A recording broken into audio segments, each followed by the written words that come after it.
elder abuse in our assisted living and nursing home facilities.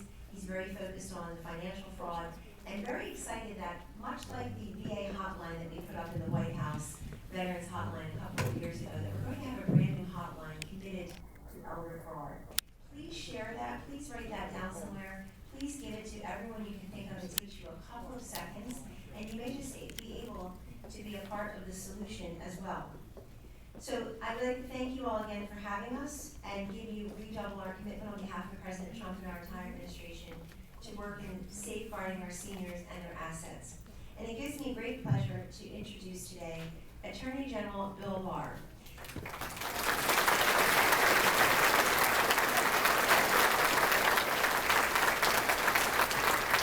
He was confirmed as the 85th U.S. Attorney General on last Valentine's Day over a year ago. And you'd have to go back to the Millard-Fillmore administration and John Critton to find somebody who's the only other person in American history to do what Bill Barr has done, which is to serve as our Attorney General twice for two different administrations.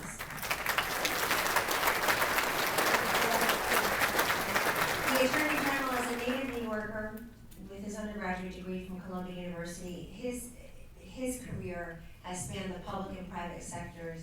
He has worked on many, many different matters that have directly affected and impacted the United States, whether it be on civil rights, cybersecurity, detecting fraud and abuse. He's currently working doggedly on trafficking of humans, of drugs, of firearms.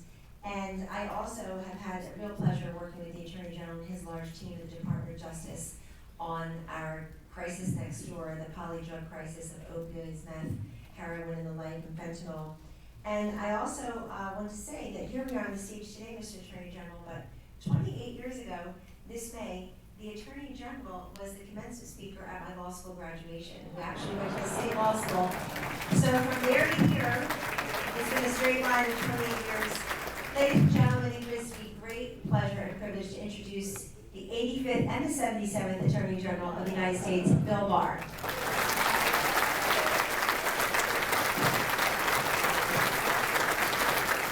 Thank you very much. Thank you very much. Thank you, Kellyanne and Joe, for all you do to help us at the Department of Justice. I do like to say that I am the first person to be Attorney General in two different centuries. I'd like to thank the Honor Guard and the choir for the presentation of colors and musical instruments.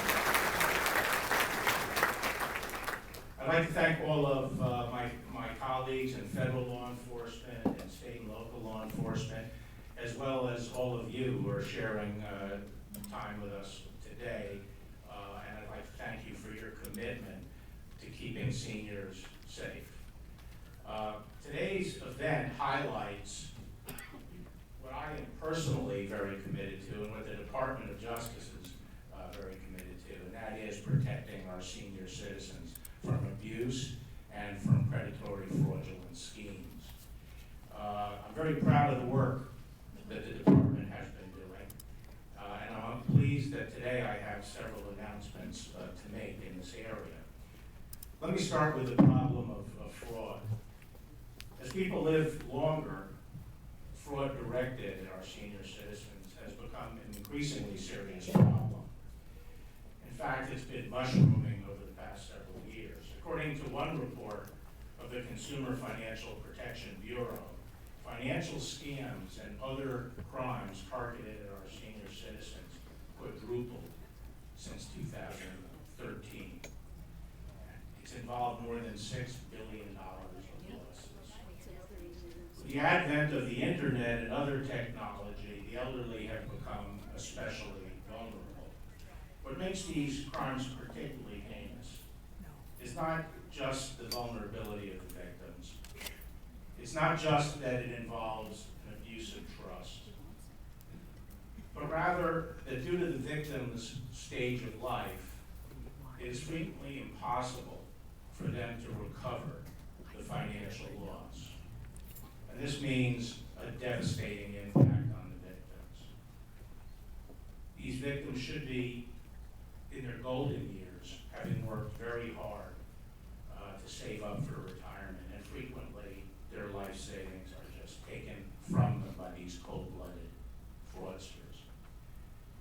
This is why the administration has made attacking this particular form of fraud, which, as I say, has been mushrooming, as one of our highest priorities. Shortly before I was appointed to serve as Attorney General, something happened that drove home to me both the viciousness of this crime and why we had to really tackle it full on. I myself was used as a lure in a scam. I was sitting one day in my family room and the phone rang, and like many of us, I let it go to voicemail, and I heard on the voicemail that it was a reporter, which made me even more determined not to pick up the phone. But I listened to, as she left the message, and she said, sir, she's very polite, and she said, sir, were you aware that you were being used as a lure for scam directed at senior citizens?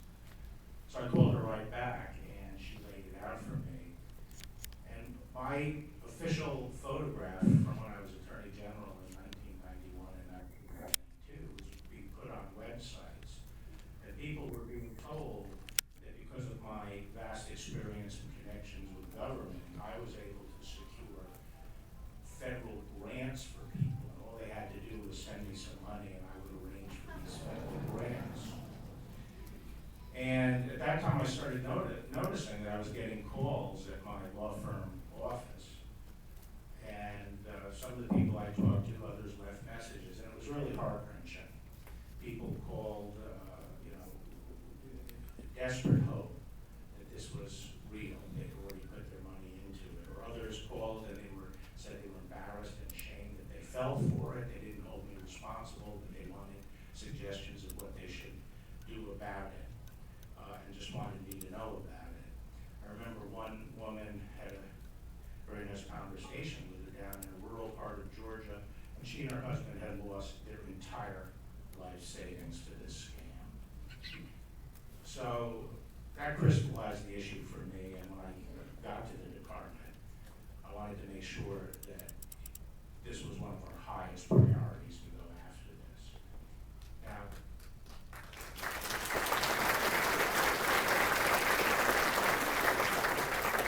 before I arrived, the president had already taken steps to confront this evil. He signed into law in 2017 the Elder Abuse Prevention and Prosecution Act to improve the justice system's response to victims of elder abuse and exploitation. And then the following year, he signed an executive order that established a task force within the department which placed new emphasis on this problem, especially of cyber fraud and fraud targeting the elderly. We established in our main justice headquarters in Washington a national coordinator for elder justice, and we have lead prosecutors in every single one of our 94 U.S. attorney districts who are also the lead in prosecuting and pursuing elder fraud in those districts. And we have aggressively been bringing both criminal and civil enforcement actions throughout the country. Now, last year, we had the largest elder fraud sweep ever conducted, and it involved, and I was proud to announce the results of it in March. It involved more than 260 defendants who victimized more than 2 million Americans and caused more than $750 million of losses. When I announced these results, I vowed that we were going to escalate our actions. And so I'm proud to announce that the department and its law enforcement partners have fulfilled that promise. This year's elder fraud sweep involved over 400 defendants from around the globe, 54% increase over the previous year, and in excess of $1 billion in losses. And I'm proud of the fact that every single one of our 94 U.S. attorneys' offices were involved in these cases. And that shows, I think, the breadth and depth of the department's commitment on this issue. And I'll pledge we will continue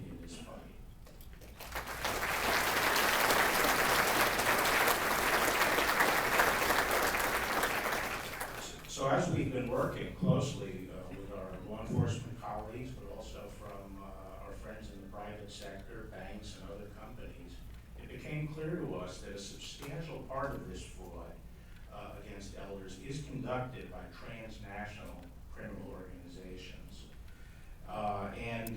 For that reason, we have now expanded our law enforcement efforts to have global reach. Last June, I announced the establishment of the Transnational Elder Strike Force.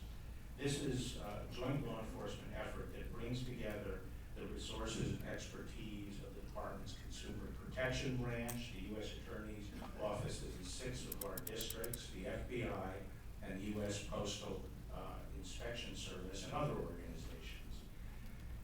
That strike force has been investigating and prosecuting individuals who are involved with foreign-based fraudulent schemes that target Americans.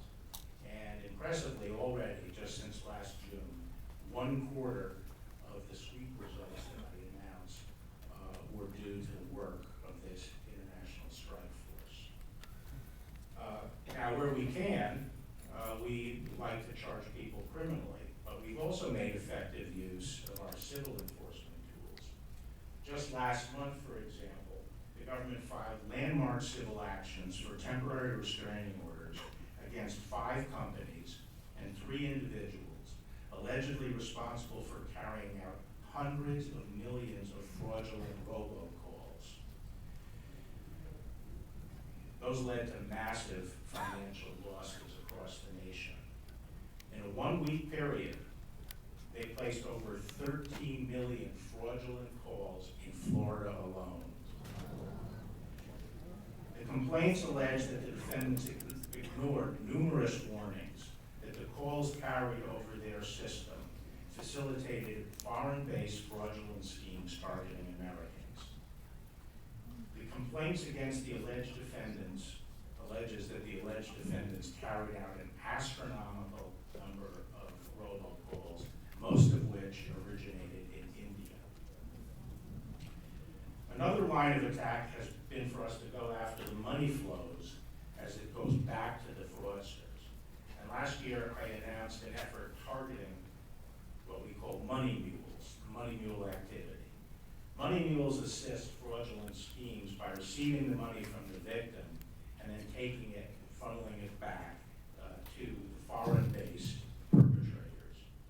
During a 2-month initiative, U.S. law enforcement disrupted mule networks that span from Hawaii to Florida and from Alaska to Maine. Actions were taken to take down 600 domestic money mules. The department has now tripled the number of criminal prosecutions brought against money mules as compared to the prior year. The department is also fully engaged with other government agencies and with our private partners to expand our outreach to our seniors. Currently, only 1 in 44 cases is reported. One way to increase this is to increase awareness of the problem. And to that end, we're committed to, by the end of next fiscal year, conducting at least 375 elder fraud-related events for state and local law enforcement and local government, 275 events with senior citizens organizations, and 150 such events with industry groups and their representatives. Unfortunately, the victimization of our elders is not limited to financial predation. We're very concerned about physical abuse and neglect of our seniors. Over the past few years, the department has uncovered horrifying examples of certain nursing facilities where seniors are being mistreated, undernourished, and neglected. These incidents are extremely unsettling, and I will not get too graphic about them. But frankly, when the evidence was reviewed with me, it was nauseating to see it. Suffice it to say that we encountered nursing homes where residents were literally being eaten away by scabies, where patients were left with bed sores down to the bone, where prescribed medication is not being given to the patients who are left screaming in pain for hours on end. And we have found facilities that are just unfit for living, plagued by filth, mold, insects, and rodents. As you know, the President has repeatedly pledged to help and to provide hope to forgotten Americans. And as part of that commitment, I'm now announcing the launch of the Department's National Nursing Home Initiative. This will be a comprehensive Department of Justice effort led by our Elder Justice Initiative and in strong partnership with the Department of Health and Human Services. And together, we will use every available tool we have to pursue nursing homes that provide grossly substandard care to their residents. In fact, we have initiated investigations into approximately 30 individual nursing facilities in 9 different states. We already have gotten that far. Mark my words, this initiative will bring justice to those owners and operators who put profits over patients, and it will help to ensure that residents of nursing homes receive the care to which they are entitled.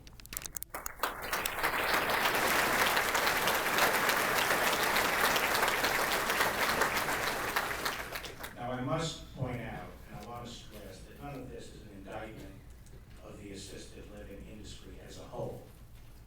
There are many terrific facilities out there managed by wonderful people and dedicated staff. And to be sure, most of them are doing a fine job delivering the care that their residents need and deserve.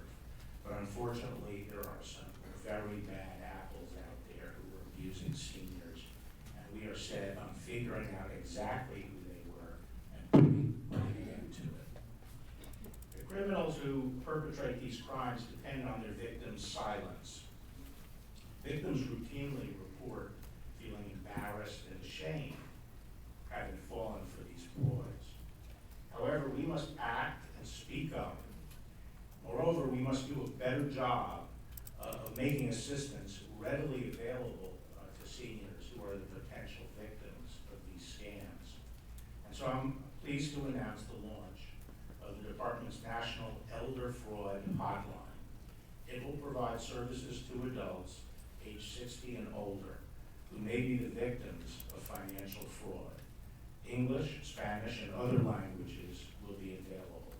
The hotline will be staffed by experienced case managers who can provide personalized support to callers. Case managers will assist callers with reporting suspected fraud to relevant agencies and by providing resources and referrals and information appropriate to the circumstance. When applicable, case managers will complete a complaint form with the FBI and submit consumer complaints to the FTC. The number is 1-833-FRAUD-11. That's 1-888-372-8311. Reporting is the first step. It can help authorities identify those who commit fraud, which can then prevent others from being victimized. To be sure, the ongoing campaign against elder fraud and abuse is a collaborative effort, and it will require all of us working together. It will demand a close partnership between the government agencies and the public sector and the private sector. Everyone has to do their part. If you're a local banker who spots something fishy, call. If you're a cashier who sees a senior buying gift cards in bulk, step forward and say something. If you are a local sheriff that notices some abnormal trends, take action. If you work in a nursing facility or an EMS and see something out of the ordinary, report it. We will continue to prosecute an all-out attack on elder fraud and abuse. As long as I am Attorney General, this will be a priority. Seniors are a cherished part of our society, and we must treat them as such. In a special message to Congress in 1963, President John F. Kennedy noted that longer lifespans offer distinct opportunities for our nation, namely the chance to draw upon the skill and sagacity of our senior citizens